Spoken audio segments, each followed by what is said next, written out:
एक राजा ने अपने सैनिकों को सड़क के बीच में एक बड़ी चट्टान रखने के लिए कहा।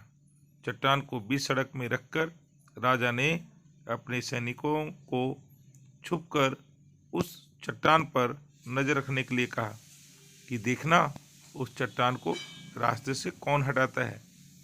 लोग उस जगह पर आते रहे और जाते रहे, लेकिन किसी ने भी उस चट्टान को रास्ते से हटाने की कोशिश नहीं की।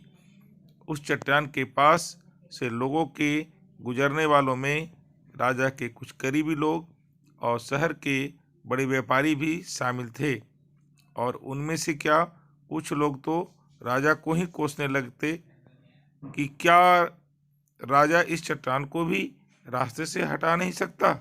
लेकिन किसी ने भी उस चट्टान को रास्ते से हटाने का प्रयास नहीं किया। ऐसा काफ़ी दिनों तक चलता रहा। एक दिन एक किसान अपनी सब्जियों के साथ उधर से गुजर रहा था। उसने चट्टान को रास्ते में पड़े देखा और सोचा कि सबको इस चट्टान की वजह से कितनी तकलीफ हो रही है। उसने अपनी मजबूत लाठी से उस चट्टान को एक तरफ ढकेलने की कोशिश शुरू कर दी। काफ़ी कोशिश के बाद वह उस सड़क से हटाने में कामयाब हो गया।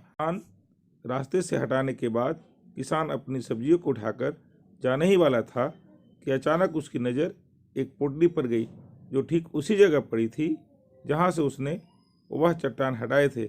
उसने उस पोटली को खोलकर देखा तो उसमें सोने के कई सिक्के थे, और उन सिक्कों के साथ राजा का एक संदेश भी था, जिसमें लिखा था कि ये सोने के सिक्के उनके लिए है जो इस चट्टान को रास्ते से हटाएगा।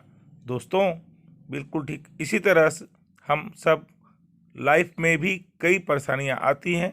कुछ लोग उस परेशानियों से बचकर निकल जाते हैं और कुछ रास्ता बदल देते हैं, और चंद लोग ठान लेते हैं उन परेशानियों को हल निकाल लेने की, और ऐसे ही लोग मुश्किलों में संभावनाएं और संभावनाओं में छिपे अवसर खोज लेते हैं।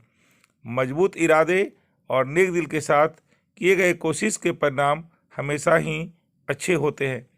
इसलिए जीवन के परेशानियों से घबराओ मत, बल्कि उन परेशानियों को हल करने की कोशिश करते हुए जीवन सफर में आगे बढ़ते रहो।